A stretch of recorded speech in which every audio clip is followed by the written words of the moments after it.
Bu özel videoda yaşlılıkta çocuklarınıza yakın yaşamanın mutluluğunuzu ve iyi halinizi nasıl etkileyebileceğini düşündüğünüzden daha fazla keşfedeceksiniz. Durumunuzu yeniden gözden geçirmenin yaşam kalitenizi nasıl dönüştürebileceğini öğreneceksiniz. Sonuçlardan etkileneceksiniz. Ama önce bu hikayeye dikkat etmenizi istiyorum çünkü bu hikaye bu videonun önemli dersini anlamanız için çok önemli olacak. Rosa, 70 yaşında bir dul kadındır ve kocası öldükten sonra kızı Lucia'nın yanına taşınmaya karar verir. Torunlarının yanında olmak ve evde yardımcı olmak fikri kalbini heyecanla dolduruyordu. Kim yaşlılıkta sevdikleriyle çevrili olmak istemez ki? Aile yaşamının paylaşımı, gerçekleşen bir rüya gibi görünüyordu. Rosa, torunlarının gülümsemelerinde gençliğini yeniden keşfetmiş gibi hissediyordu. Mutfakta çocuk kahkahaları, lezzetli kokular ve faydalı olmanın rahatlığı ile dolu günler geçiriyordu. Ancak bildiğiniz gibi, güzel görünen şeyler bazen gerçek olamayabilir. İşte hikayemiz burada beklenmedik bir dönüş alıyor. Bir gün akşam yemeği hazırlarken, Lucia'nın telefonla konuştuğunu duydu. "Anne, bir nimet. Onsuz ne yapardık bilmiyorum," dedi. Rosa, gururla karışık bir şey hissetti. Belki de bir kaygı. Filozof Epikurus'un dediği gibi, zamanımızın az olduğu değil, çok şeyi boşa harcadığımız. Rosa, günlerinin her dakikasının meşgul olduğunu hissetmeye başladı. Bir kitap okumak ya da sadece pencereye bakmak için. O sessiz anlar nerede kalmıştı? Günler haftalar ayları takip etmeye başladı. Kahvaltı, ödev, öğle yemeği, akşam yemeği. Rosa, eski dairesini, zamanını ne şekilde değerlendireceğini seçebilme özgürlüğünü düşünmeye başladı. Ama kendine kızdı. "Ne kadar nankör olabilirim? Hayal ettiğim her şeye sahibim," diye düşündü. Bir pazar sabahı, Mickey Mouse şeklinde pankekler yaparken, Rosa uyuyakaldığı veya arkadaşlarıyla dışarı çıktığı son zamanı hatırlayamadığını fark etti. Psikolog Erik Erikson, yaşlılıkta özerkliği korumanın önemini vurguladı. Ama Rosa, özerkliğinin, aile sevgisi ve söylenmemiş yüklerin karışımında kaybolduğunu hissediyordu. Bir akşam çocukları yatağa koyduktan sonra, Rosa veranda oturdu ve yıldızlara bakarak, "Bu hayatımın geri kalanını istemiyor muyum?" diye sordu. Sorunun havada, yanıtı bulunmadan süzüldüğünü hissetti.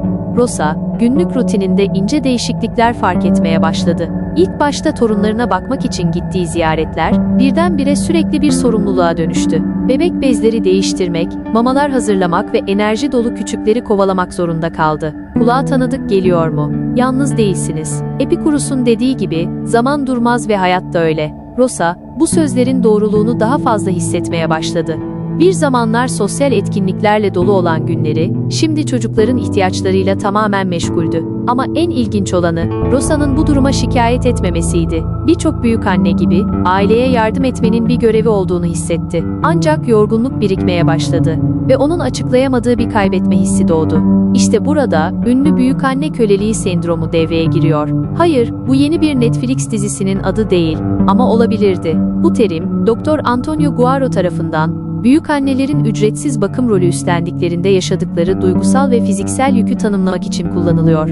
Hayal edin, bir duygusal roller coaster'dasınız. Bir yandan torunlarınızı çok seviyorsunuz ve onlarla geçirdiğiniz her anı zevk alıyorsunuz. Diğer yandan, bir bebek bezi değiştirirken hayatınızın kayıp gittiğini hissediyorsunuz. Bu, bir kaktüsü kucaklamaya çalışmak gibi.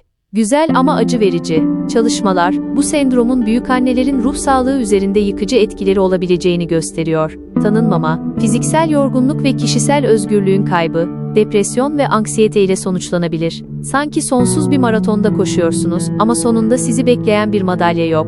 Rosa bu belirtileri yaşamaya başladı. Giderek daha yorgun hissetti ama bunun normal olduğunu, büyükanne olmanın bir parçası olduğunu düşündü. Ama başkalarının iyiliği için kendi iyi olma halinizi feda etmek gerçekten normal mi? Küçük bir ipucu. Hayır, değildir. Psikolog Carol Gilligan, bakım etiğini konuşur ve kadınların özellikle başkalarının ihtiyaçlarını kendi ihtiyaçlarının önüne koyma eğiliminde olduğunu belirtir. Rosa bu teoriyi bizzat yaşıyordu. Zamanını, enerjisini ve farkında olmadan mutluluğunu feda ediyordu. Günler geçtikçe Rosa, pencereden dışarı bakarken eski bağımsızlığını özlemeye başladı. Arkadaşlarıyla kahve içip dışarı çıkabildiği günleri hatırladı.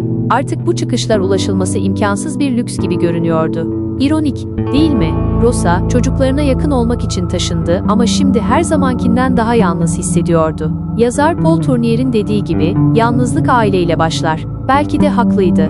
Rosa'nın hikayesi beklenmedik bir dönüm alıyor. Aile birliği hayali, sessiz bir kabusa dönüşüyor. Sevgiyle yapılan bir kararın, bizi hiç beklemediğimiz bir yola nasıl soktuğunu hiç merak ettiniz mi?